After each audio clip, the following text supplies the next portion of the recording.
Mr. President and members of this honourable court, I appear before you at the suit of the King as the prosecutor of Lieutenant Colonel Brereton, the prisoner at the bar.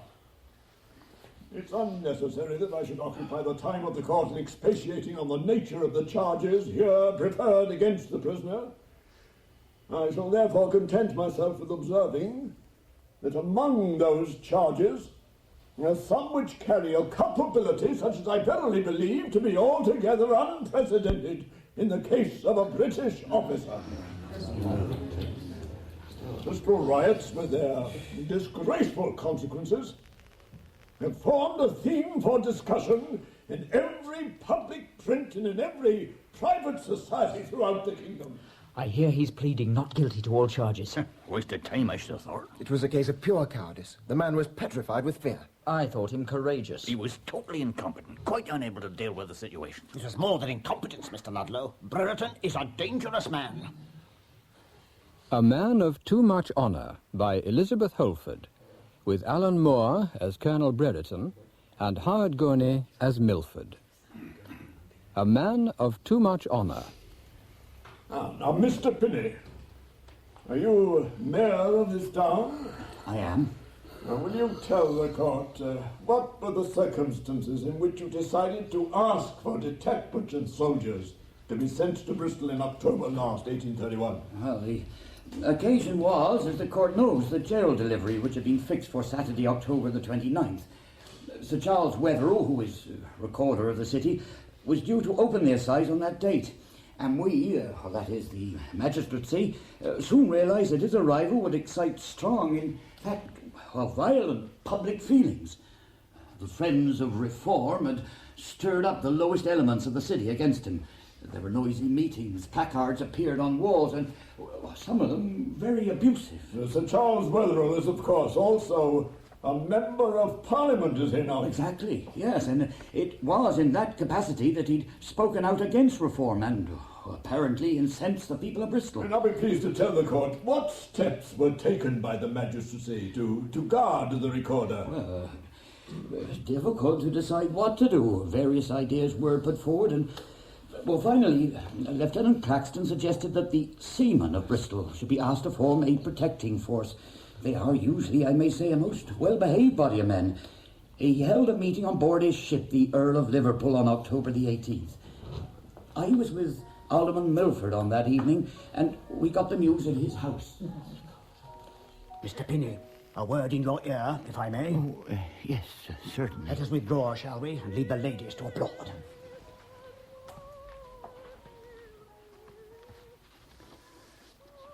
The town clerk here has just received word of Lieutenant Claxton's meeting. Yes, I've arranged to have intelligence brought to me here immediately. I thought in the circumstances you'd wish to hear as soon as possible. Yes, and what was the intelligence?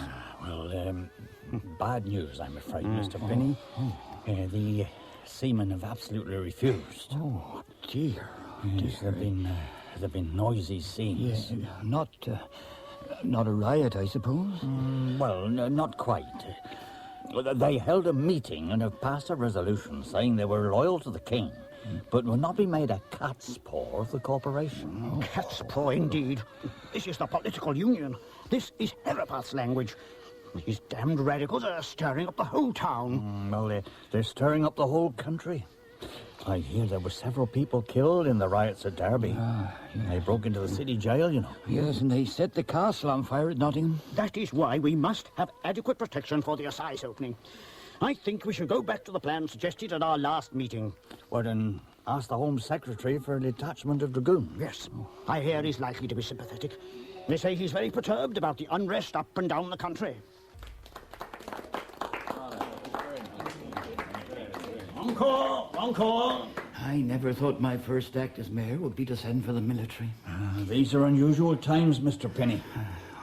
When I was in London last week, I heard talk of revolutionary armies being raised in the north of England. Drilling at night under the cover of darkness. Do you believe it? Well, everyone in London does. The only question is how many men are involved.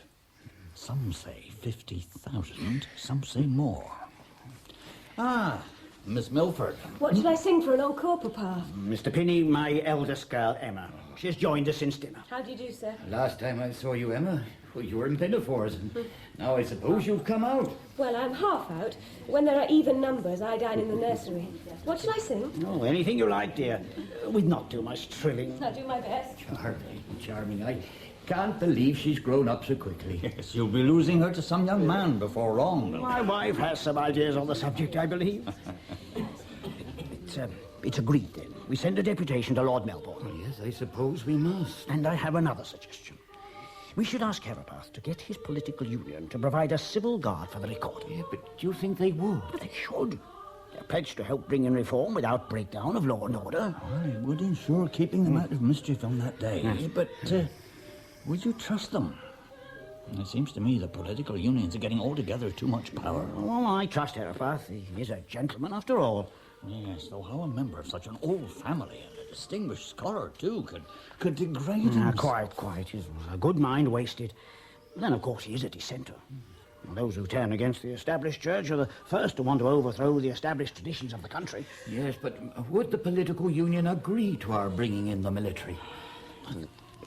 There's probably no need to be very specific about that when we talk to Herapath. Who would be in command of the soldiers? I imagine they'd be under our local recruiting officer. That would be, what's his name? Brereton. Colonel Brereton. No, I don't think I know him. Well, I met him. Seems an amiable fellow. 50-ish. Lost his wife 2 years ago. She was quite a young woman, I believe. Left him with 2 little girls. Doesn't go into society much, does he? Don't suppose he could afford it on his pay. Well, if we are to send a deputation, I suppose it should be soon. Without delay. We've only 12 days. Perhaps the town clerk will... Oh, certainly. Well, he'll arrange everything. Now, whom should we ask to go?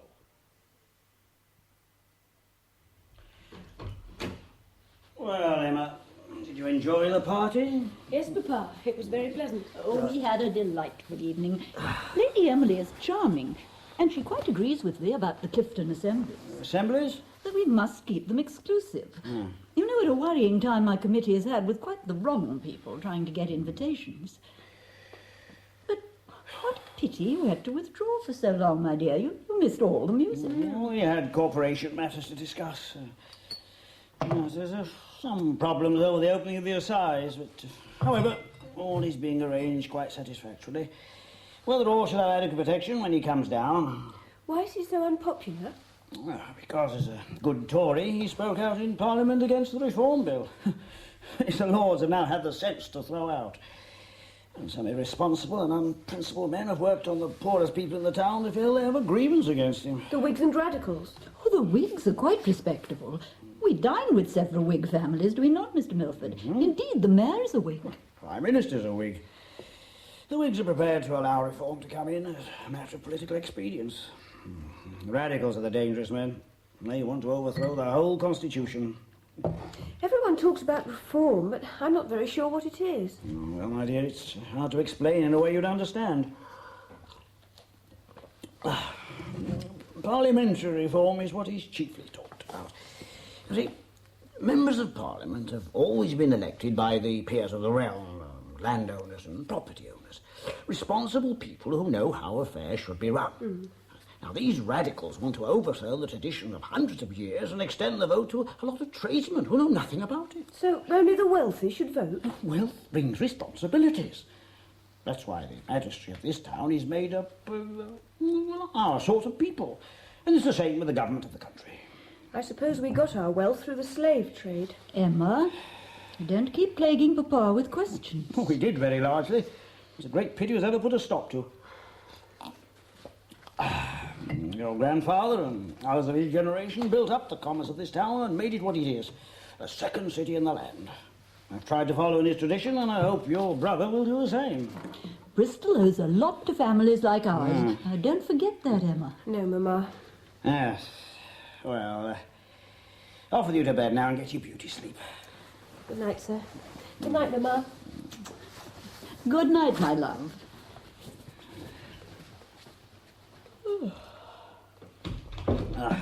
Anna asks rather too many questions.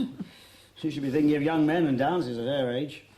When is our next ball, by the way? Next week. The biggest of the season. Oh, I do hope the assize opening will not interfere with it. We'll make sure it doesn't, my dear. To the quartermaster of His Majesty's forces. Sir, I am in receipt of your letter of the 24th of October, informing me of the arrival in the Bristol area of 3 troops of dragoons to be placed under my command. May I interrupt you, Tom? Gus, my dear fellow, nobody told me you'd come. I've been taking a professional look at your little daughter. And how do you find her? Sit down. Remarkably well, except when she remembers to cough. She's very fond of that cordial your good housekeeper gives her. Then you don't think it's serious? Certainly not. I prescribed some pink medicine which will do no harm. You have 2 very healthy little girls, Tom, and worry inordinately about them. Perhaps I do. But they are motherless. Mrs. Prickforth does her best. But they miss Olivia's love and care. I know. I'll look in and see them as often as you like, if it reassures you. Thank you. You'll take a glass of wine with me. With pleasure. You know, Gus, she was so young still. I would so willingly have died in her stead. But you couldn't. Fate seldom makes the right demands on us, it seems. Don't brood on it. Oh, I am pretty content most of the time. I have 9 good years to look back on. Makes a deal of difference, you know. I see I've interrupted your letter writing. Oh, it's the wretchedest thing. The magistrates have taken fright about the opening of the assize next weekend. 3 troops of dragoons are on their way here to be under my command. I'm not surprised the corporation have taken fright. They're so damned unpopular that people will be glad of any excuse to throw rotten eggs at them. I wish they'd make other arrangements for their own protection. It's not very pleasant to have to confront one's fellow townsman at the head of a detachment of dragoons. Oh, I don't suppose it'll come to a confrontation. One look at those splendid red and gold uniforms and fearsome steeds, and the populace will retire to their homes. Unless it has the opposite result. I hear the political union is having one of its pro-reform meetings this week. That may have an inflammatory effect. These causes should be let alone. Reform will come, it's bound to come. If only people would keep cool heads about it. If everyone were as equable as you, Tom, the world would be a more comfortable place.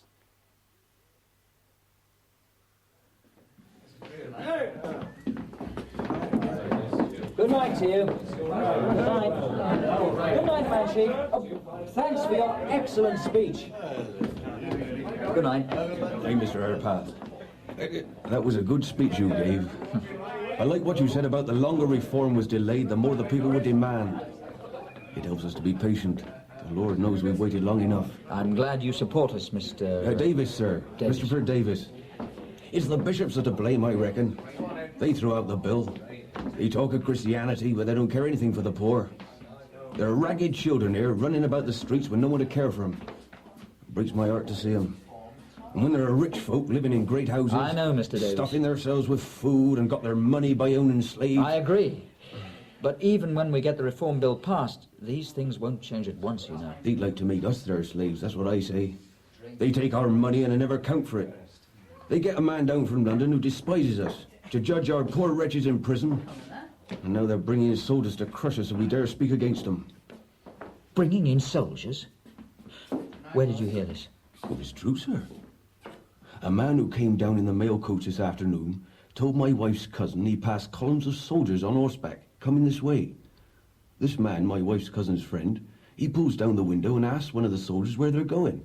And he tells them they're to be quartered near Bristol and be on hand in case of any trouble when the recorder comes. Why was I not told of this, Alderman Milford, when I was asked to persuade my members to form a guard for Sir Charles? It was a recent decision. One unprecedented in English history, I should think. I hope the magistrates will reconsider it. It's too late for that, I fear. The dragoons have already arrived and taken up their quarters. They will be the greatest provocation. There's feeling enough already in Bristol against the recorder. Feelings roused not by you and your radical friends, my dear Harpath. People would be perfectly contented if you had not persuaded them they had grounds for resentment. Perfectly contented? I'm afraid you and your like are living in a dream, Mr. Milford. Do you really imagine the people of Bristol are contented with a harsh and corrupt corporation, which takes their money for its banquets and does nothing for them? They've borne it long enough. There is a spirit of inquiry in the land, and it has reached Bristol. The old precepts will not do. They will be swept away whether you like it or not. We are at the threshold of a new era of reform. You must stand back, sir, or be swept under. You won't frighten me with your demagogy, Herapath. Keep it for the rabble who come to your meetings. Then let me give you a plain statement. Sir Charles must not come to Bristol. It's disgraceful that a politician should be allowed to hold office as a judge. He should resign now and not hold the assize. Sir Charles is determined to come, and we consider he has every right. I see I'm wasting my time. You are bent on provoking the people. I'll take my leave. You'll not go back on your agreement to provide a guard for the recorder? You surely do not imagine my union would support you in these circumstances? I could not ask it. However, they'll do nothing to disturb the peace on Saturday, I can assure you of that. How the rest of the populace will react to having soldiers in the city, I can only guess at. The responsibility will be yours. Papa? Oh, I'm sorry. I didn't know you had a visitor. Professor Herapath is just leaving. Good morning, Professor Herapath. I met you at Miss Bell's house, my old governess. How are you? I'm well, thank you. Shall I give your regards to Miss Bell? Or rather, Mrs. Hale, when I see her? Please do. Good morning, Alderman Milford. Miss Emma. Good morning.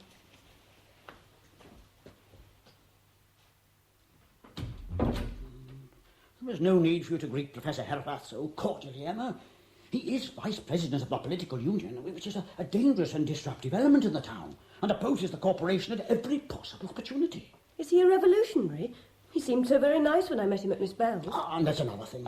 I've explained before, I don't wish you to visit there. Oh, but I'm very fond of Miss Bell. You have a childish attachment to your former governess, I don't doubt. But she holds views which I do not approve of, and she has married a dissenter. Oh, but Look, I'm not prepared to discuss it further. I'm busy and have much to think about. What did you want? Mamma would like to know if we may have the carriage. We have some shopping to do before the assembly. The assembly, of course. You're buying a new gown? No, a new sash. Order a new gown if you wish, my dear. It's an important occasion for young ladies. Thank you, Papa.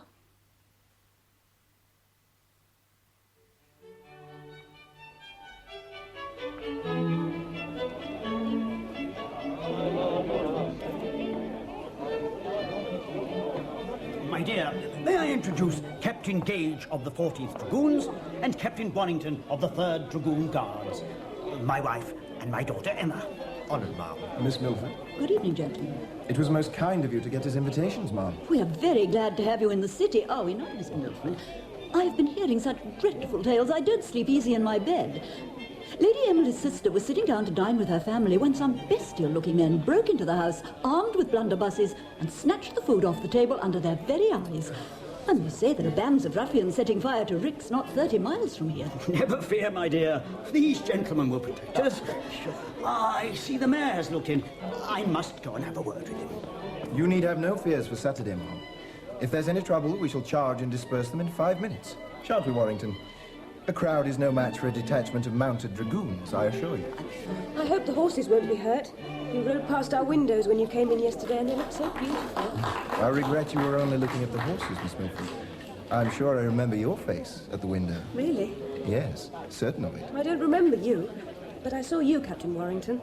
I don't think I recollect the... Warrington never sees anybody. He looks straight ahead. A great mistake. You'll be greatly in demand here. We haven't near enough young men and no officers. Ladies and gentlemen, will you please take your partners for a quadrille? May I have this dance, Miss Milford? Will you excuse us, ma'am? Oh, certainly. Don't dash about and get too hot, my love.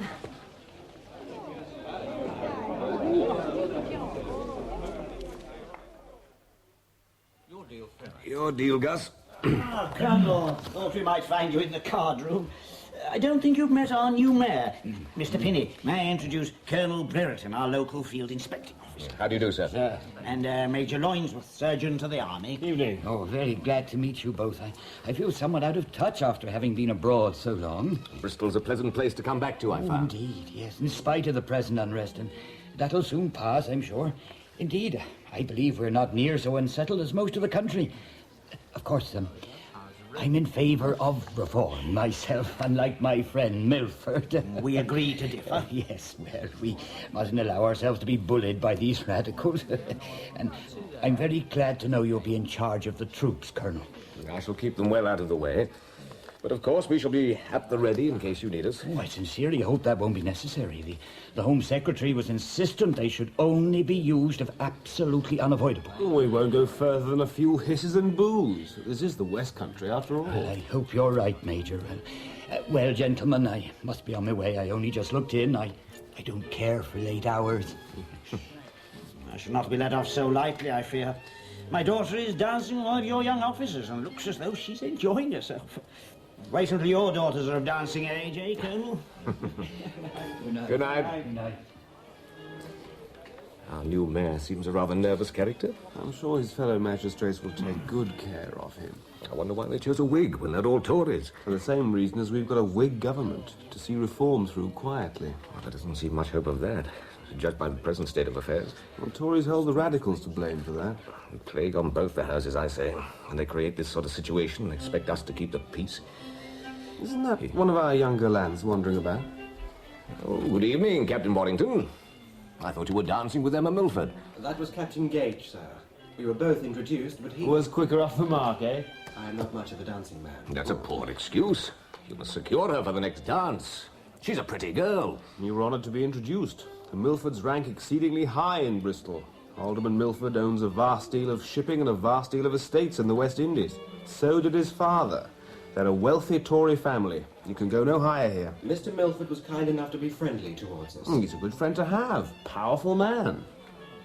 Would you care to join us for a game? It's very kind, He gentlemen. doesn't want to play cards, Gus. He's going to snatch Emma Milford from the arms of Captain Gage. Isn't that so, Captain? I was hoping to do something with the soldier. Yes, well, away with you then. Bold tactics. Yes, sir. Good night. Good night. What a serious young man. You know, I was serious at his age. Had dreams of glory. Planned to rival Wellington, no less. And I've ended by just being another undistinguished officer, with nothing to be proud of. Still, I've always tried to look after my men. I don't think I've ever lost a man unnecessarily. Wish I could say the same as the doctor. You gonna play or not? I'm sorry, I can't concentrate on this game. I suppose I'm a little tired. You haven't long been out of bed. You look rather yellow still. Do I? At all events, I don't feel like a late night. I think I'll be on my way now. I'm ready to go as well. Oh, we're getting old, Tom. I have my gig here. You ride with me as far as your house?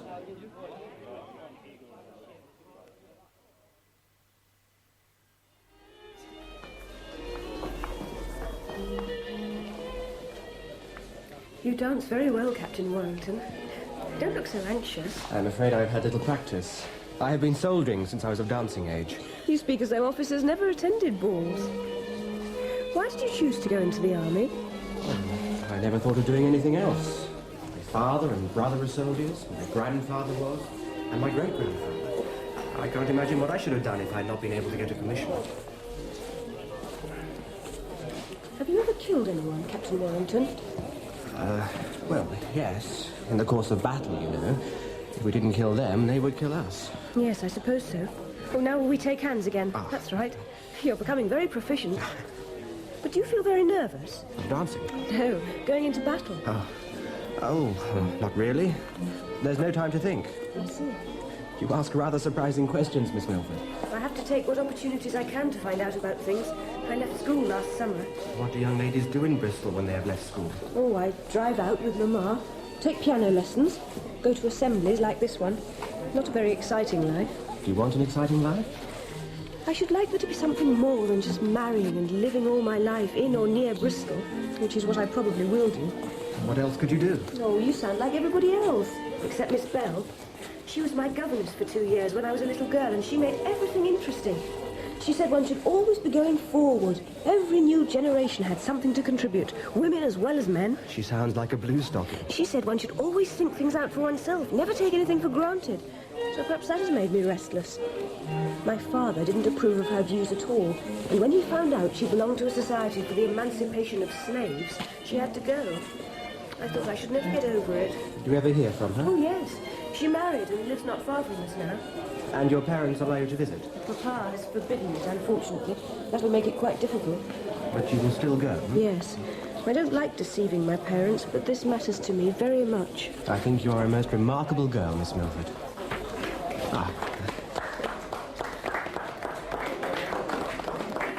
I'm afraid I'm rather ordinary. You'll soon hear that I've married the son of some other alderman and have an establishment of my own in the best part of Bristol. Emma, my love, your father would like to go home now. Then I suppose I must say goodnight, Captain Warrington. If you would care to call some afternoon, we shall be pleased to see you. We're always at home between 2 and 4 o'clock. Thank you, Mrs. Milford. I shall be delighted. When will you come? Tomorrow? I'm afraid I have to be on duty until after the weekend. Monday, then? I shall be most happy. And do bring your friend. Captain Gay? Of course. If you wish it. Emma, the carriage is waiting. Coming, Mamma. Good night. I shall see you on Monday.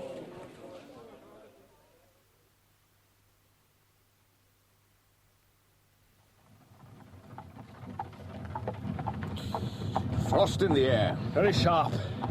Only 7 weeks till Christmas.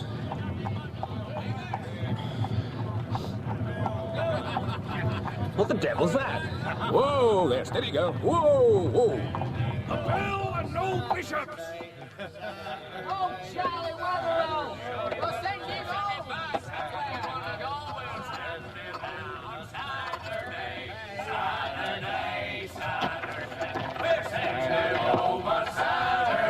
On Bristol, bloody don't want him! Mind out there, you're frightening the mare. Whoa, steady go. Look out, Jimmy, you great fool! Steady now. Steady, steady. Steady. Oh, thank you. Thank you very much. Holding a day's work. Good night, gentlemen. Good night to you. Come on, girl. Here you go. Come on.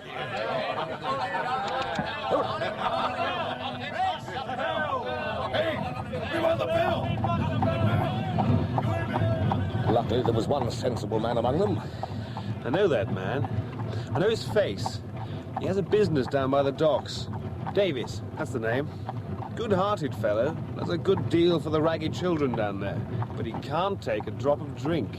Talks a lot of nonsense when he's drunk. Ah, here's my door. Oh, hold it. Oh. Will you come in for a little while? Not this evening, Gus. The children will be expecting me. Mrs. Prickforth said they never go properly to sleep until I've been in to kiss them goodnight. Perhaps you'll dine with us next week. After the weekend, yes. You know, I shall be glad when this assize opening is safely over. You will have 2 zealous young captains of dragoons to aid you. Well, that's one thing which worries me. Zeal is not quite what is wanted in this situation. Don't imagine we're going to have serious trouble, Tom. I don't know. Our society here has a very elegant veneer, but it's built on the labor of a lot of underfed, dissatisfied people. And one day this civilized surface will crack, and then what's underneath will come rushing out. I think you're over-anxious. Well, I don't mind admitting to you, Gus, that I fear a mob. Do you remember anything of the French Revolution? Not this recent bloodless affair, but the one in '89. Only what my parents told me. I was a boy of 7 or 8 when it began. I still remember the stories I heard from some of the refugees in our village. People went mad, Gus. Ordinary, decent citizens went wild with a lust for blood, behaved like savages, like wild beasts. I began to have a recurrent nightmare. A head of a pike being carried towards me by a crowd of villainous-looking people, a ghastly face streaming with blood. I always woke up sweating and screaming. Do you still have the nightmare? No, I think I lost it when I joined the army. I tell you, nothing I ever saw or heard in all my years as a soldier filled me with such terror. This is not Paris, Tom. Are the people here so very different? All that's needed is the spark to set them off. Then they won't be just the ordinary local people that we know. Yes, I do fear it. I hope to God you may have no reason to. So do I. Good night, Gus. On the morning of Saturday, October the 29th, the recorder being due to arrive at 10 o'clock, Colonel Brereton gave orders that we were to proceed with our troops to the courtyard of the jail and to the cattle market, and to remain there out of sight of the crowds, which were already gathering, unless given specific orders by himself or a magistrate. The recorder duly arrived and was met at Totterdown by some of the magistrates in the sheriff's coach. These precautions are a great nonsense. They like me well enough in Bristol. Fated me last time I came because I'd spoken out against the Catholics. Cheering crowds wherever I went, whether all forever and so on. All the same, I think we should waste no time getting across to the sheriff's coach. Oh, very well. Who are those ruffianly-looking fellows? They all seem to be carrying sticks as staves. Special Constable, Sir Charles. They'll be guarding your coach. Good God. I see the good people of Bristol are out in force. What are they shouting? Not whether all forever, I fear. Colonel Brereton, I'm glad you've managed to keep your troops out of the way so far. I hear there's been some trouble with the special constables. Yes. As soon as the recorder was inside the Guildhall, they turned on the crowd and started belaboring anyone they could get hold of. Most of them people who'd done nothing but stand and stare. I was afraid of this. They took some prisoners. Yeah, but they were forced to give them up. The people are very angry. Did Sir Charles get safely to the mansion house? Yes, but the crowd went with him. I'd better get back to the barracks. We may be needed.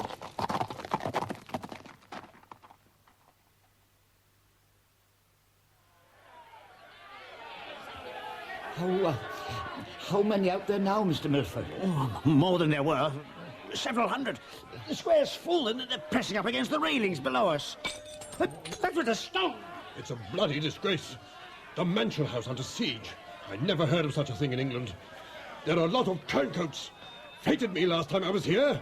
The military should be sent for. Yes, but Mr. Hillhouse has already gone. Look, they're pulling up the railings. Oh, God, just Three of them are advancing on the door. Look, we shall all be murdered. They'll have that door down in a few minutes. We must barricade ourselves in. Get some heavy piece of furniture against the door. The table, by God! Come on, some of you, help me! Lock up the windows. Yes, look, there's some feather beds upstairs. Hey, they're climbing into a downstairs window. Look, there's three of them. Hang on, another 5 feet. God, they'll be up here in a minute. Listen, they're going downstairs. The banquet. The wine cellar. All our stocks are wine. God. The troops have arrived. Praise God. Colonel Brereton is dismounted. He's taken off his hat and he's waving it to the crowd. An extraordinary thing to do. Yeah, they seem to be allowing him to come in. Allowing? Things are coming to a pretty pass in this country. Here, we better move that table back. Remove the barricade. That's right. Well, gentlemen, you appear to be besieged. Thank the Lord you're here, Colonel. The mob's growing more violent every minute. They're getting into the kitchens and downstairs rooms. I've sent some men in to chase them out. It shouldn't be difficult. They seem to be quite a good-tempered crowd. I think the first thing we must do, Mr. Mayor, is to get Sir Charles away from here and out of the city. I can't leave. I have to open the assizes on Monday. The people won't be quiet until you do leave, Sir Charles. I cannot take responsibility for your safety. Yeah, the Colonel is right. You're not safe here, Sir Charles. Your life's in danger. How do you propose I take my leave? They've got us pretty well surrounded. Are you a climbing man, sir? What? Good head for heights. There's a flat roof over the dining room. Only a small drop from the back windows. From there you could make your way to the next house where no doubt you could be lent a change of apparel and make your escape unrecognized. This is terrible, Could you do it, Sir Charles? By God, I'll have a try. Splendid. You should make haste. Look, I'll show you the flat roof, Sir Charles. You come with me. Very well. But by God, I'll come back and put all these fellows in the stocks. Colonel Brereton, the riot act has been read, and we must ask you to clear the square and disperse the mob by force if necessary. You want me to open fire? We expect you to use whatever means are necessary to clear the square. I shall not open fire without a direct order from a magistrate. The responsibility must be yours. Mr. Penny, as mayor, you are chief magistrate. What are your orders? What would you advise, Colonel? I am strongly against it. Most of these people are bystanders doing nothing worse than a little shouting. None of them are armed. They're throwing stones. Yeah, and someone have got iron railings. You're a reformer, aren't you, Mr. Penny? Yes, I am. You don't want to be remembered as the mayor who ordered a massacre? No, indeed I don't, Colonel. I am most anxious that all should pass off peacefully, if possible. Good. Well, I think my men can walk them away in a little while without any loss of life or limb.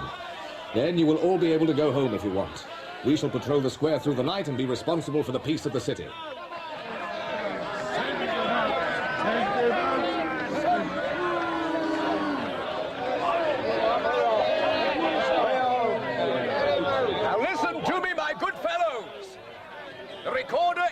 saving Bristol.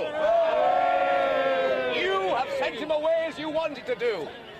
Now please, disperse and go quietly to your homes. But let us first give 3 cheers for the king. Hip hip! Hooray! Hip hip! Hooray! Hip hip! Hooray! Are you for reform, sir? Of course I am, as much as you are. But you won't get reform by throwing stones and breaking windows. Why, I know you. You stopped my horse from bolting the other evening. That's right, sir. Davis. Christopher Davis. There's a feast laid out in there, sir. Fowls, game, pastries, a great mountain of food for a few gluttonous men, while poor folk are starving. It's a wicked shame. These things will be put right in time, but we must leave it to the men in Parliament. You know where I got this bottle of wine? I got it from the cellars. They got racks and racks of it bought with our money. Well, I won't drink this bottle. Now you've made your protest. Be as sensible as you were the other evening and go home before any worse trouble breaks out. I will. But tell me first, are you for reform? I've told you I am. You're a good man. A very good man. Although you're wearing a uniform. Let me shake you by the hand. Oh, shake the hand as well. What does he mean by shaking hands with those ruffians? Fancies himself a popular figure, perhaps? Well, that tall fellow near him is drinking a bottle of our wine. And he's waving his umbrella now and shouting something. Oh, he's a respectably dressed man, too. Someone should take his name. We are going to need some names when this is over.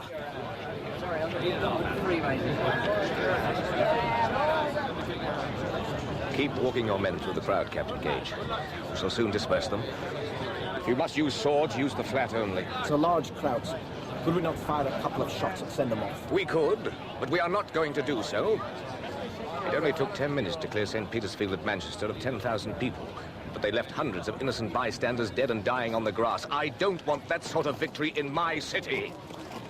Will you please all disperse and go to your homes?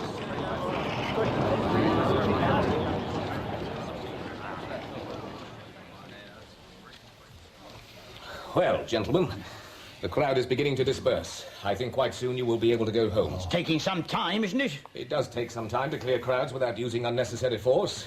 We must be patient a little longer. Now what's happening? Oh, they're bringing in 2 wounded soldiers, one streaming with blood. Colonel Brereton, 2 of my men have been hit by flying stones. One is badly injured. Poor fellows. You'd better tear up some curtains to make some bandages. We'll get them to the infirmary as soon as possible. Do you still call this a good-tempered crowd, Colonel? There are some rough elements, obviously. But it is still mainly a good-humoured crowd, and they are beginning to go home. Sir, can I take a couple of men and cut down the assailants? Much better not. We must not be provoked into answering violence with violence. Walk your men through the crowds again. If you must attack, use the flat of your swords only. This is the strangest operation I've ever taken part in. Colonel Brereton, are you going to stand by and see your men knocked about by these ruffians? I am very sorry about the men, of course, but better 2 men injured than a riot breaking out. I'll go and speak to the crowd again. That will do no good. The young captain was quite right. The man who threw those stones should be cut down or shot. Well, why didn't you tell the colonel to fire, then, if that's your view? But that was your duty. You are chief magistrate. Oh, I do wish we'd never allowed Sir Charles to come here. Unless you immediately disperse, I shall be forced to use violence. The people are beginning to move away.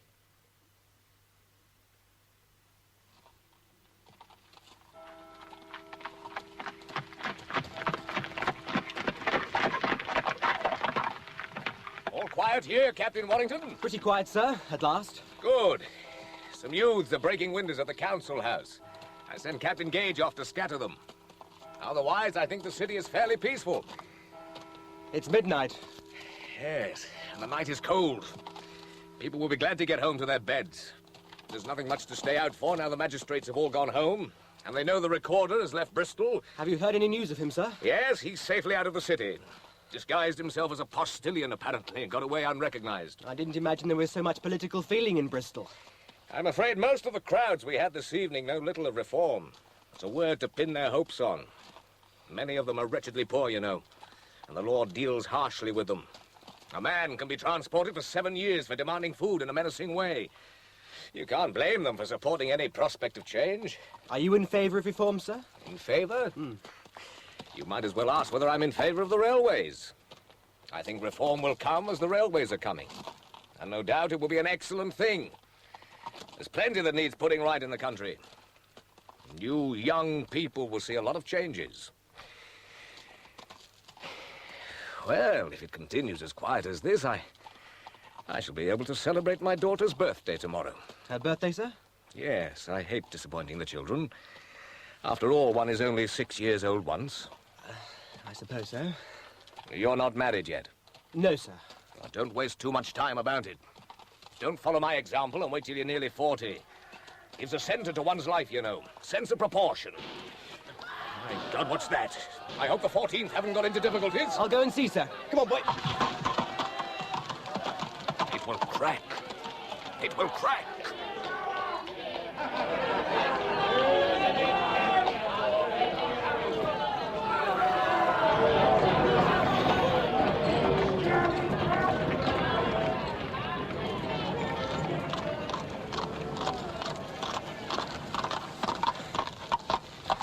There's been a bit of trouble, sir. What sort of trouble? They started throwing stones at the troops and Captain Gage opened fire. A passerby was accidentally shot. Shot? Shot dead, sir. God damn it. Now all hell will break loose. On Sunday morning, October the 30th... would you please speak up, miss? Oh, yes. On Sunday morning, October the 30th, my parents and I drove to morning service.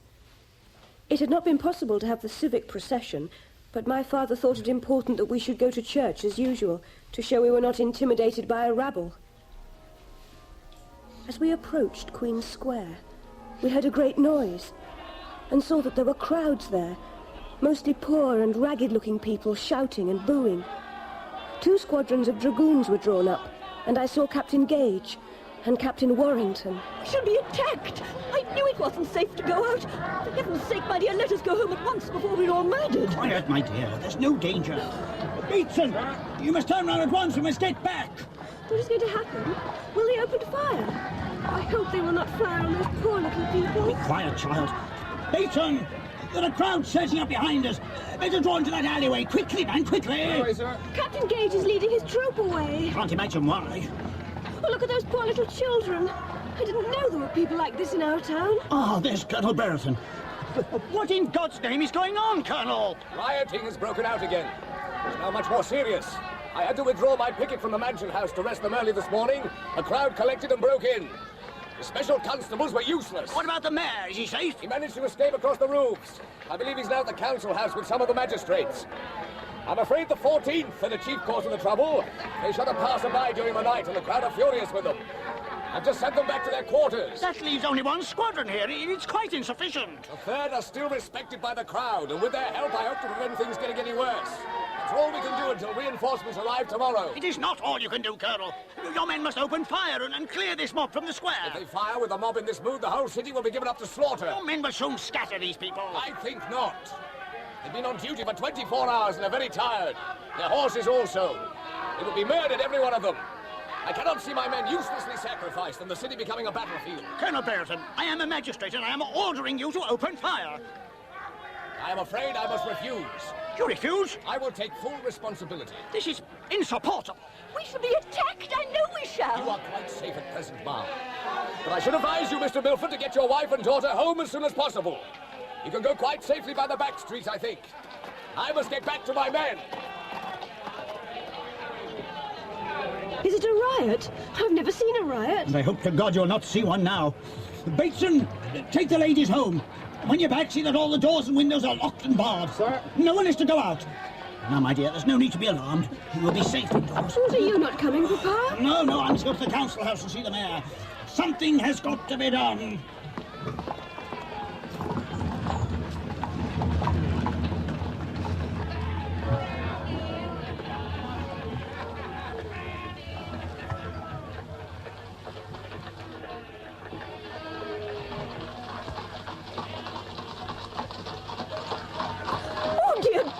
Soldiers coming across our street. It's the 14th. They have blue uniforms. Oh, Oh, they're being pelted with stones! Freeze! Face about! And present arms! Oh, no! No, don't fire! Freeze! Recover arms! Will you please clear the street? Get the carriage out of the way! You're in my line of fire! Oh, Captain Gage! Rear threes! Present arms! Fire!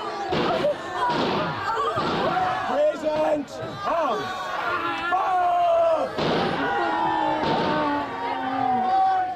Oh, how horrible!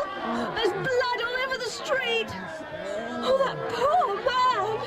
Well, can we not stop and do something for him? Of course we can't stop. Get us home, Bateson, as quickly as you can. But what is being done? We've done what we can. Some of us have been knocking on doors, urging people to come and help us defend the city, but, well, very few have come forward. Some of the people were very abusive. We should have some plan ready. I said we should have a plan. You suggested asking the political union, and they wouldn't help us. And now I'm sure we shouldn't trust them if they did offer. Yeah. Good morning. Oh, Colonel, what's the latest news? Not good, I'm afraid. 14th Dragoons have fired again, against my orders, have killed at least one man and wounded several. The mood of the mob is now very violent against them. They're endangering their lives and everybody else's. I should like permission to send the 14th out of the city. Out of the city? But we shall be defenceless. We shall have the 3rd Dragoon Guards, a well-disciplined force. Surely there is some civil guard you can call upon. Where are the special constables? Oh, they all seem to have dispersed. We can't trace them at all. We can call on the posse comitatus tomorrow. By tomorrow, I hope to have military reinforcements. It's today that we need them. Oh, it's been very difficult. We've done what we can. No, I don't think we can agree to the 14th being sent away. No, certainly not. The city's in peril. They must stay and defend it. You don't understand the temper of this mob. Already they have nearly unseated 3 of my men. Once they are pulled off their horses, the dragoons wouldn't last 2 minutes. Colonel, that drunken rabble is breaking windows and doors in Queen Square, and they must be stopped. There's a great deal of property at stake. I am more concerned with lives than property, Mr. Milford. I'd rather a few windows were broken than my men torn to pieces. Yes, soldiers, it's their duty to defend the city. Against an invading army, yes. This is not an invading army. My soldiers are men like other men. They have families, lives to be lived. Why should they be slaughtered to save your property? If you're so anxious about your goods, you should have made adequate arrangements. I have been given 93 men to control these thousands. If I am to manage it, I must have your support. I repeat, I want permission to send the 14th out of town. We cannot give it. I speak for the whole corporation. Yes. Then I must send them away on my own responsibility. You seem to forget, Colonel Brereton. You are supposed to take your orders from us. You have given no reasonable orders. I have been on duty all night trying to save the peace of this city while most of you slept in your beds. I have asked for help and you offer nothing. Now I shall rely on my own judgment. In my opinion, you are not fit to be magistrates. You're just a bunch of incompetent tradesmen. Good day to you, gentlemen. Do you think in the event of revolution breaking out we could rely on Colonel Brereton? Good Lord, no. I'd rather deal with the radicals than him. At least we know where they stand. Colonel Brereton has taken the law into his own hands, and God knows where it will end.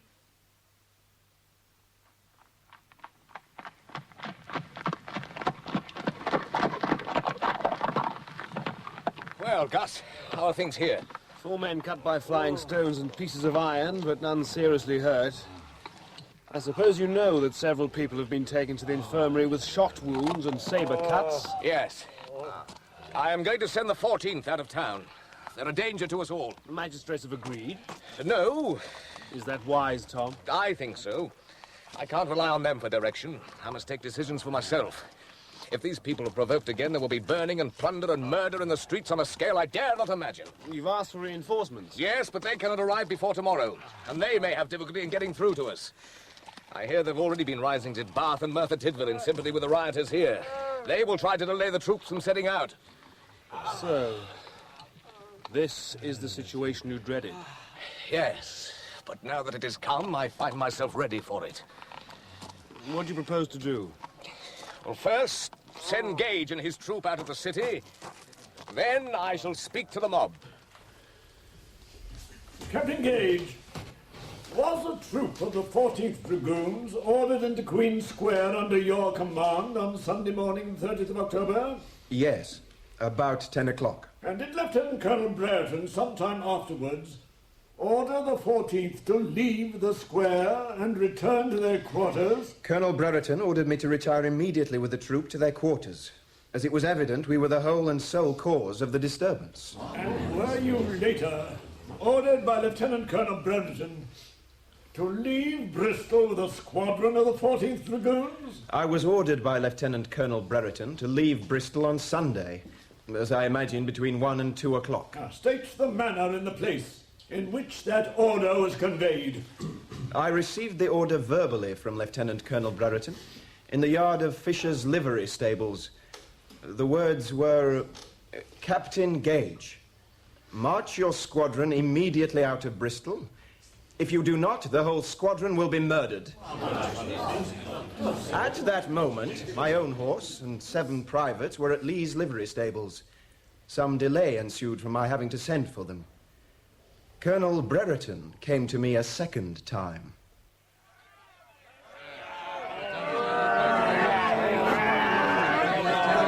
For God's sake, Captain Gage, will you get out of town? May I ask where we are to go, sir? Anywhere you please, only go away. Hey, what about Keynsham then? Keynsham will do as well as anywhere else. There are livery stables there. Now, Captain Gage, mark your squadron off at the trot. Sir, prepare to mount.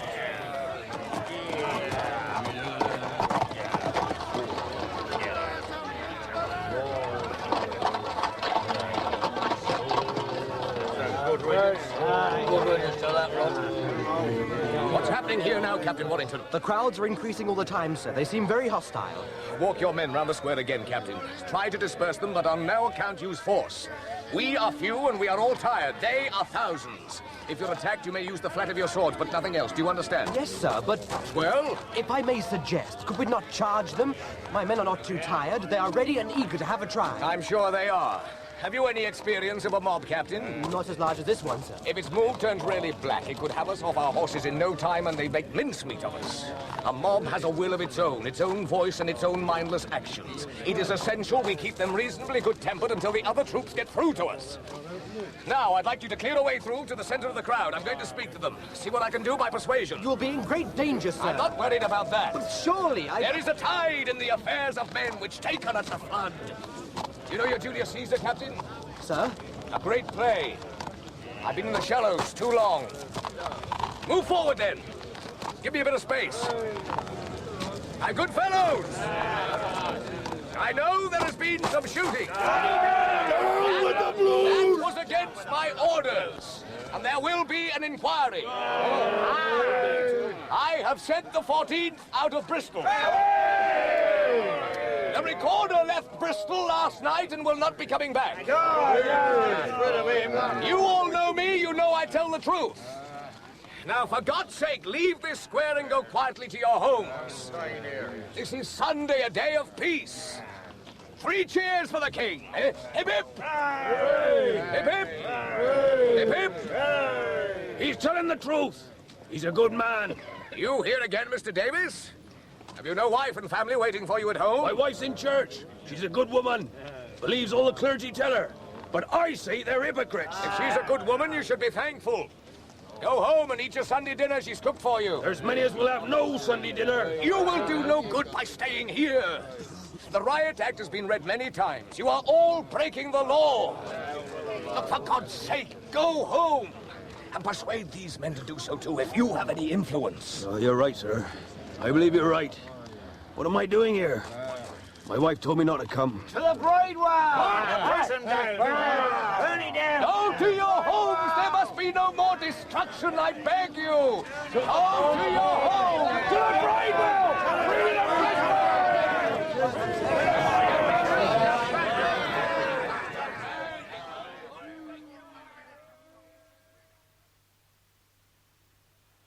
Look at that, Mr. Harpath. The blaze of liberty. The prison's burnt down. They burnt the treadmills, set all the poor wretches free. Isn't it glorious? You're drunk, Mr. Davis. For heaven's sake, stop shouting and get away from this mob. You'll be noted. I've done nothing wrong. I waited years to see this. You can't oppress the people forever. This is the best moment of my life.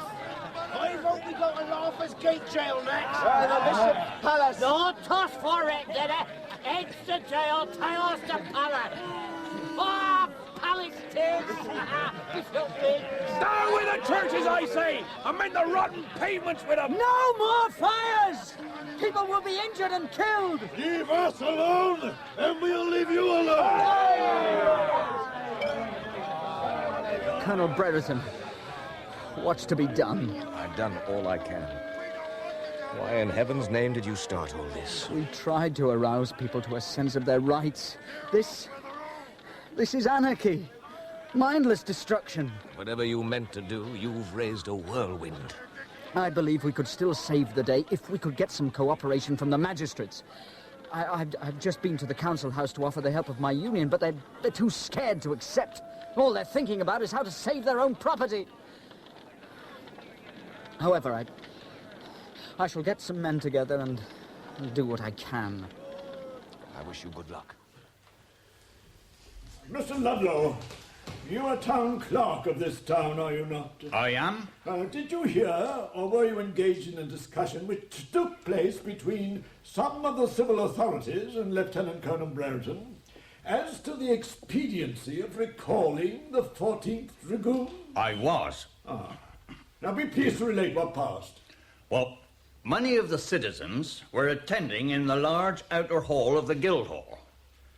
An account had been brought that the Bridewell, or the jail, or both, had been attacked by the mob.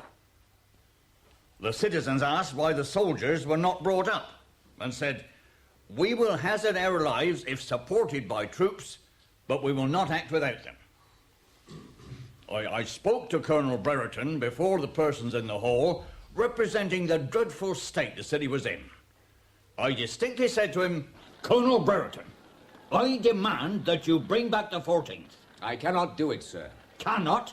I cannot and I will not bring them back. There would not be a man left alive the next morning.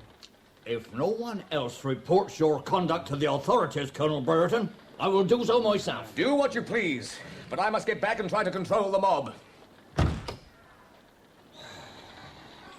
We must report his behaviour to the Horse Guards. And the newspapers. He must be exposed in all the newspapers. I agree. There'll be questions asked, you know. Most probably questions in the House of Commons.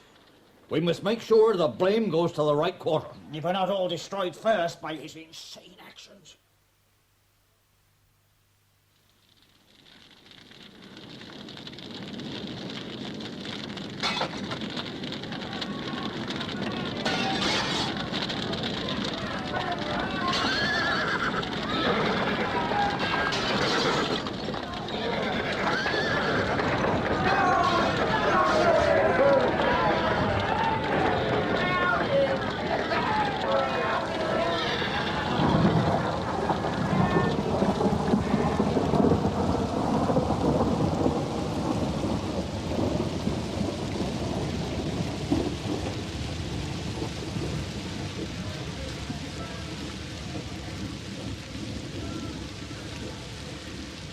It didn't work, Gus.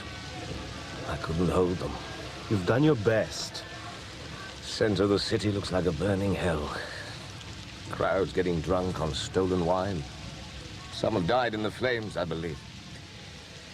There's not a constable in sight and not a magistrate to be found. Isn't it time to bring back the 14th, Tom? No! I have absolutely refused. So far, the mob have only attacked property, not persons. If the 14th come back, they'll be slaughtered. Their heads will be carried on pikes through the city, and that will only be the beginning. I will save this town from revolution if I can. Steady. You can hardly stand. When did you last get any rest? I don't know. Friday night, I suppose. What day is it now? Almost 1 o'clock on Monday morning. You've been on duty nearly 48 hours. You must get some sleep. Can't. I'm in charge. There is no one else. You can leave Captain Warrington on duty. Go to the adjutant's quarters and get 4 or 5 hours good sleep. Warrington's ill, poor fellow. He's got an ague. It's been raining for hours. It's a wonder it doesn't put the fires out. I've told him to stay on call. He's a young man. Let him take over for a bit.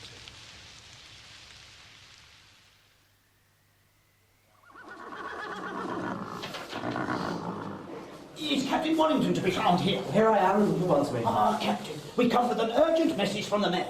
Thank you. Well, this is addressed to Colonel Brereton. He'll be back at 6. I'll hand it to him then. We can't wait until 6 o'clock, Captain. This is very urgent. We understand that you are in command of the troops in the Colonel's absence. Please open it. Very well.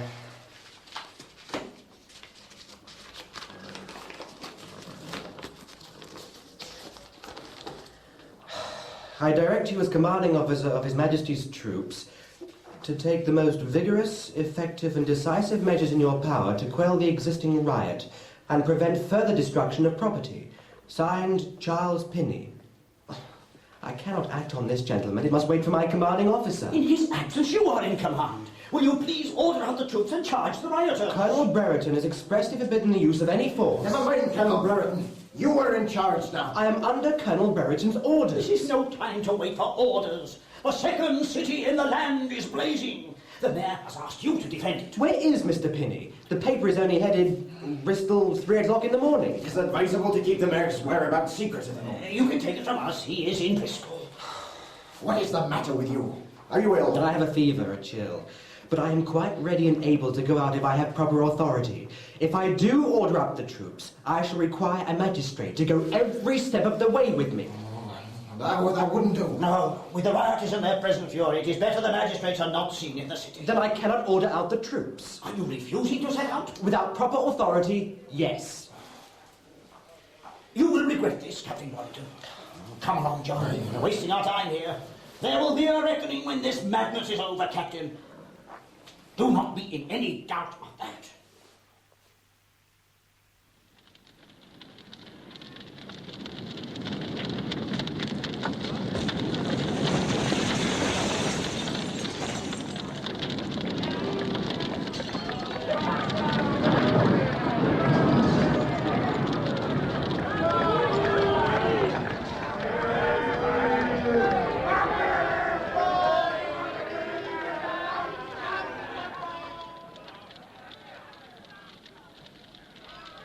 Colonel Brereton.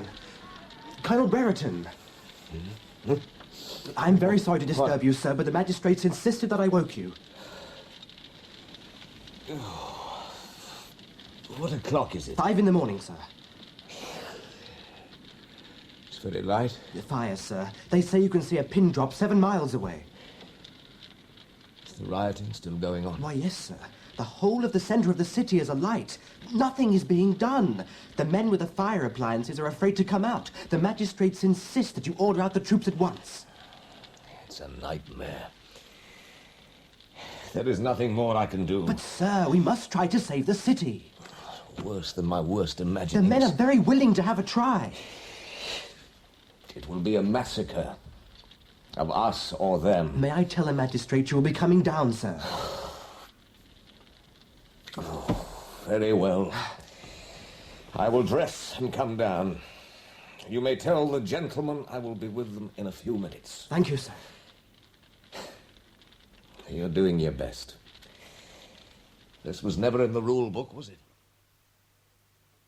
Emma, why are you not in bed? I couldn't sleep. It's so light. That is Bristol burning. You've been down there. What is happening? Fires are spreading. Gangs of youths and boys are plundering private houses, dragging out anything they can lay hands on. The troops are there doing practically nothing. It's appalling. I wonder if Captain Warrington is safe. He's safe enough. That young man has cost the city thousands of pounds. What? He refused to go out and charge the mob. More than an hour was wasted until we get hold of the colonel, and meanwhile most of the north side of Queen Square was fired. I'm sure he had good reasons for not taking out his troops. You know nothing about it, my dear. Oh, what is that sound? I believe it is... Yes, it is. Soldiers. A great many of them marching down the street. That'll be the troops from Cardiff. I heard they'd landed. Thank God. All this will soon be over now. What will happen? They will charge the rioters, of course, and make short work of them. They're mostly half insensible with drink by now and won't be able to offer much resistance. The soldiers will use their swords? I should hope so. That rabble will be routed in half an hour or less, those who are left alive. And we've got a list of the ringleaders. There'll be plenty transported and hanged when they come before the courts. They'll soon learn they can't revolt against authority and expect to win.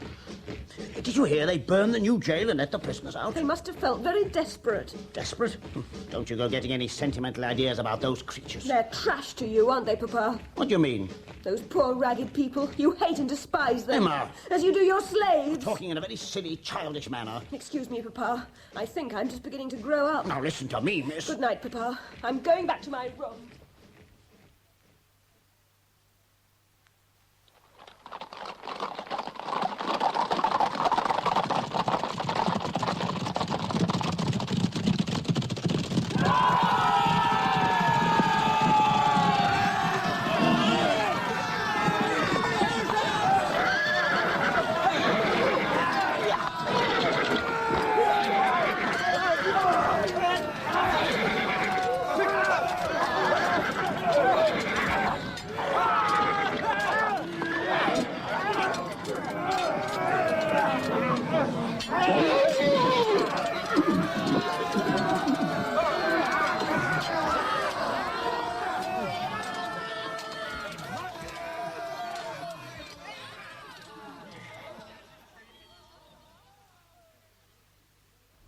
He seemed incapable of doing anything, as though he had collapsed inwardly. I don't know how else to describe it. You describe it very well, Captain Warrington. What exactly happened when the fresh troops arrived? Here we are. Thank you, Linesworth. They seemed to pour in from all over the place. And the 14th was brought back, as you know. The centre of the city was full of soldiers wanting direction. The colonel seemed unable to give the order. At last, Major Mackworth called to him. "Colonel, you must instantly charge." Colonel Brereton rode with the rest. The rioters were easy prey, mostly drunk and defenceless. It was a horrible sight. I was much affected by it, and I believe the colonel was also. He was unwell for some time after. I wanted to say all this in court, but I was told my evidence could not be accepted. It would reflect upon my own conduct during the riots. Of course, I immediately requested an inquiry into my conduct. What else could I do? And you know the result. I am to be court-martialed also. Yes, I was sorry to hear that. Oh, I feel I'm living in a bad dream. I cannot believe such a thing could happen to me. It is a terrible disgrace for my family. You did your duty as you saw it. That will appear at the trial. Oh, Loinsworth, I hope so. I'm relying on Colonel Brereton's evidence. I'm sure he will say all he can in your favour. He hasn't forgotten you, despite his own troubles. How is he? I think the long strain of waiting for this court-martial has told on him. He's anxious, of course, about the result, but I think sustained by a conviction that he acted rightly.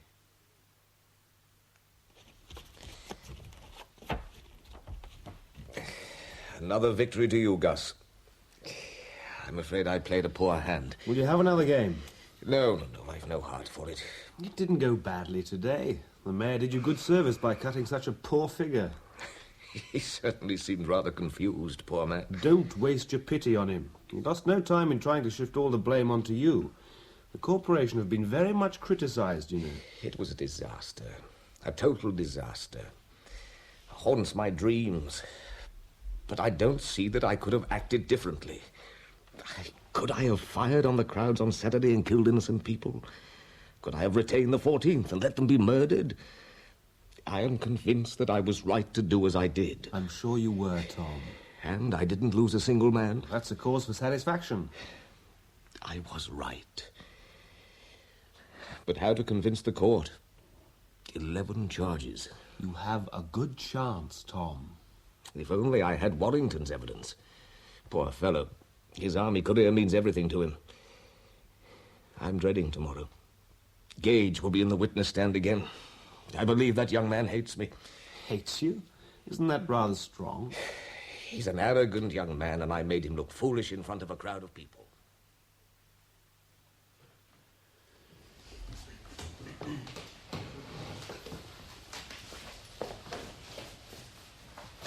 Captain Gage, on Sunday morning, the 30th of October, did Lieutenant Colonel Brereton, prior to the march of the squadron of the 14th from Bristol, make any inquiry or call for any report as to the state and efficiency of the men and the horses? None whatever, on Sunday morning.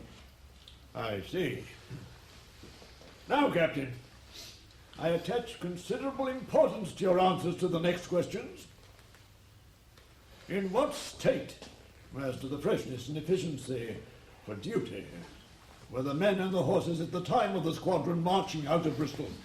I conceive the squadron was capable of performing any duty cavalry could be called upon to perform. Do you consider the construction of Fisher's livery stables to be such as to have enabled you and your squadron to have defended it against any attack from the rioters? I conceive that 6 men, 3 at each gateway, could hold it against any mob. He's right, of course he's right. Now, as to the construction of Fisher's livery stables, are there folding doors at each end of the side which close on the inside and are secure unless forced from without? Why must they go on with these questions? Does the prisoner wish to make a statement? Yes. The livery stables were defensible. The men and horses were fit for any duty.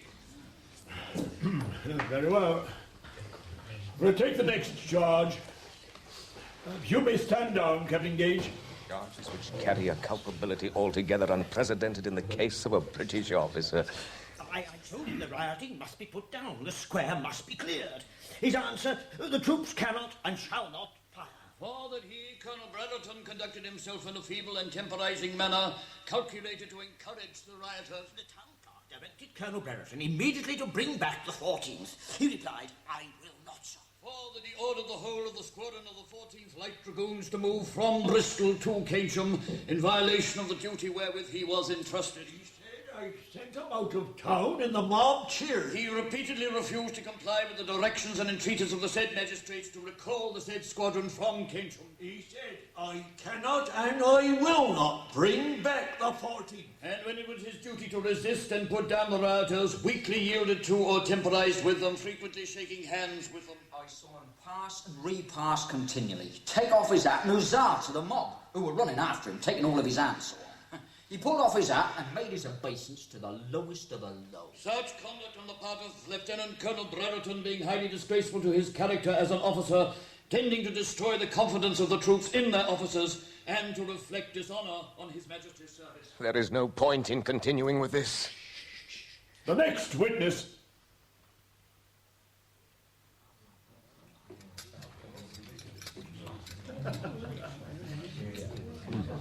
My dear fellow, you've hardly touched your dinner. I have no appetite. Take it away, please. Some more wine, Tom. As you wish. Bring another bottle, waiter. By God, I was a fool to ask Earl to undertake my defence. I think you bewildered him with your new instructions. It's perfectly simple. I will plead guilty to some of the charges and accept whatever censure or punishment they give me. But they must end this trial. I cannot sit through another day of it. You know the court cannot agree to that. How many more witnesses are they going to bring? There must have been thousands of people in the square that night, and they all saw me wave my cap to the crowd. They all, it seems, heard me say I would not bring back the 14th. How many more, for God's sake? Tom, you must try to calm yourself. Take a little more wine. The fact is, Gus, I am guilty. Oh, come. Guilty. You were put in a difficult, almost an impossible situation. You may have made some errors of judgment. I believe now that I did. Have you ever had the experience, Gus, of an extraordinary dream in which everything you do seems perfectly normal? And when you wake up, you realize how bizarre it was. During those 48 hours or so, I was completely certain of all I did. I've never been so sure I was right. And in the last 2 months, although, of course, I thought about it constantly, I never dared look deeply into my mind. Now, well, now I am awake. You acted in good faith. No. That is what I told myself. But I did not. When I addressed the mob, Gus, when they turned towards me, when they seized me by the hand and cheered me, and appeared to listen to what I said. You told me yourself you had a great fear of a mob. I felt fear, yes. But exhilaration also. It was like sitting astride a wild, powerful stallion, learning to control it. A sense of power, Gus, and of wonder that I, an obscure middle-aged recruiting officer, should be able to control a great mob. I thought I could save the city. I thought I'd been chosen for that purpose. But then I could not do it. I wasn't big enough for it. I made unforgivable errors. Good evening, Colonel. Major Loinsworth. Ah, Professor Herapath. Will you join us in a bottle of wine? Thank you. I was not able to be in court today. How was it? Not a good day. I'm sorry. My daughters will have to live in the shadow of my disgrace. Come, Tom, they are 6 and 3 years old. They have their lives to lead. It's been a bad day for Christopher Davis, too. I've just come from visiting him in jail. Are the sentences out yet? Well, have you not heard? Davis and 4 others are sentenced to death. To death? They're to be hanged in 2 weeks' time. How was Davis? In a state of abject terror and misery. He's made a rapid return to the religion he so much despised and is reading tracts and so on. Have you told him the Reform Bill is almost certain to be brought in now? Yes, but the abstract ideal does not have much meaning when one is facing a violent death. Davis is no hero. And no villain either, I should say. Just a foolish man who thought his dream had come true. We probably both lived blameless, mediocre lives until that night. How quickly one destroys oneself. You must try not to despond. After all, the trial isn't over yet. That's true. It is not over. Will you excuse me? I must get home. Tom, will you not come back to our house tonight? My wife would be so pleased. Thank you, no. The little girls, you know. I must see them. Good night, Colonel. Many of us are grateful for your forbearance and good sense in recent events. Thank you. Thank you very much. Good night, Tom, my dear fellow. Don't sit up late worrying. It does no good, you know. You always give me sound advice, Gus. I'll try to take it. Good night.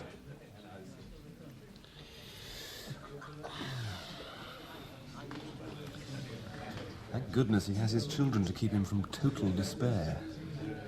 I'm afraid it will go badly with him. Yes. I'm afraid reform will have been bought at a high cost.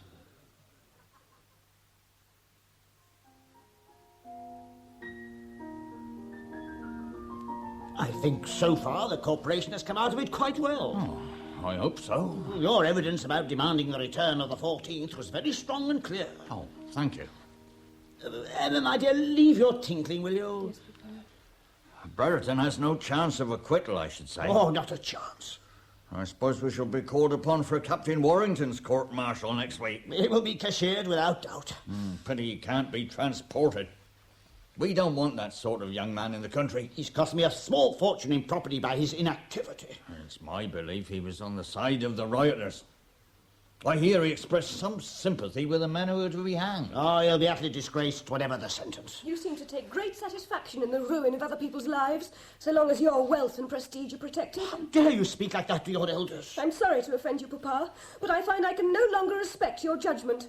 And I cannot keep silent while you speak in that way of someone whom I do respect. Leave the room. Gladly. I must apologize for my daughter. She has been too much indulged. Oh, I know what young girls are. Has she formed an attachment, do you think? To a young man who is about to be disgraced? I should hope not. Well, marry her off. That's my advice. You'll have no more trouble. She has changed very much recently. Sometimes, Ludlow, I think everything is changing.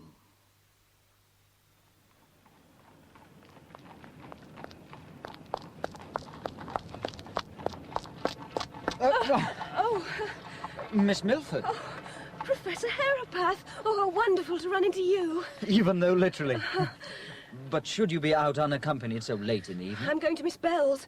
I hope she will take me in. I cannot stay in the same house as my father any longer. That sounds a rather drastic decision. My parents' ideas, which I accepted all these years, now seem to me totally, wickedly wrong. To start thinking for oneself is always a good thing.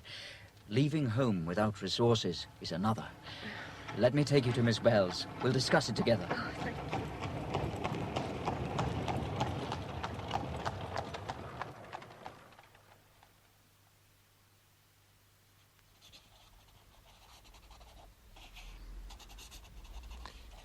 My dear Gus,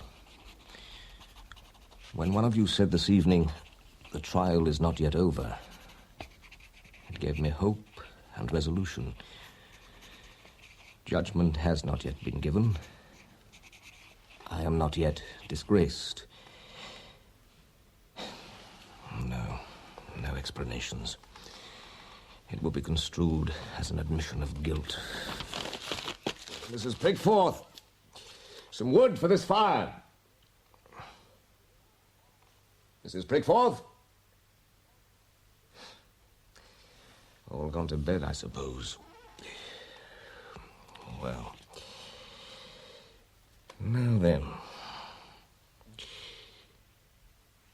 My dear daughters, I did not come and kiss you good night as usual this evening, much as I longed to see you. I was afraid the sight of you would weaken my resolve. Why should I burden children with my emotions? Into the fire, then, with the lot.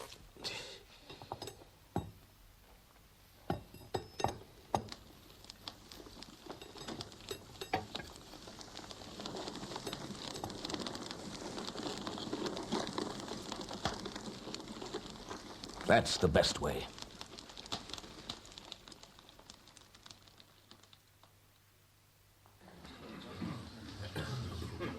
Major Linesworth, would you please describe to the court what you found when you reached Colonel Brereton's house? Colonel Brereton was lying in his bed. He had taken off his shoes, jacket, and waistcoat. He had his revolver in his left hand. He had shot himself through the heart and must have died instantly. Oh, it was good of you to come and see me, sir, so soon after this tragedy. I'm afraid you lost a friend. A good friend, yes. But now we must think of the living. You've lost your chief witness. Yes, I had counted on his testimony. But at all events, I shall not say anything in my evidence which would prejudice Colonel Brereton's good name. You men of honour. You're quite right, of course. But I believe that you must now face the very worst that can happen. The authorities are determined to have a scapegoat. You may be cashiered. Yes, I've thought of it, of course. If that happens, I shall never be able to face my family. I cannot speak for your family, but remember you are still very young with your life before you, and you have many loyal friends. I hear the courtroom is likely to be packed with them, so take courage. Yes, I will try to. And if it does go badly for me, Colonel Brereton has shown me the right course for an officer and a gentleman. His circumstances were rather different from yours. Which reminds me, I have a letter for you. From Miss Milford. Emma Milford? I thought I should never hear from her again. I think you should read it. Now. Yes. Dear Captain Morrington, I hope this letter will reach you.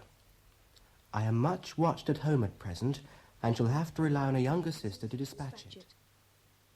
I would like you to know how much I admire you for not obeying the magistrate's instructions to fire on the mob, and how distressed I am to hear of the result of it. Since the riots, I've realized I am much in disagreement with my father over many important things.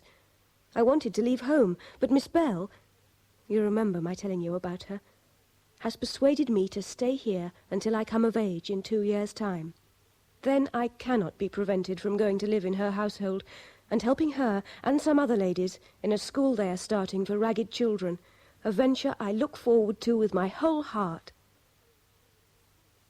Alas, I shall not be allowed to be present at your trial, but I shall be thinking of you constantly.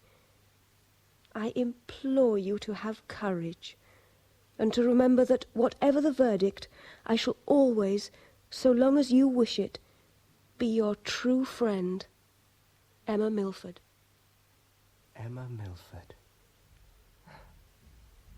She is a very remarkable girl. Miss Milford is a friend worth having. Yes. She has pioneering blood in her veins, you know. I fancy she's not a girl who would easily give up what she had set out to do. And you must not give up either, Captain Warrington. Sometimes takes more courage to live than to die, you know. Will you give me your word that whatever the outcome next week, you will not follow Colonel Brereton's example afterwards? You read my mood correctly. Very well, Major Loinsworth. You have my word. Thank you. We have had enough tragedy today. There is something I would like to ask you before you leave. Yes? Did Colonel Brereton leave a note? No. The fireplace in his room was full of charred remains of paper on which he'd been writing. He obviously decided against leaving any message. So, we shall never know. Why he took his life? No. I can understand why he took his life. I mean, we'll never know just what was in his mind during the riots. Why he gave those orders to me and others and acted as he did. We shall never know the whole truth, if there is such a thing. Doubtless he will be harshly judged. I knew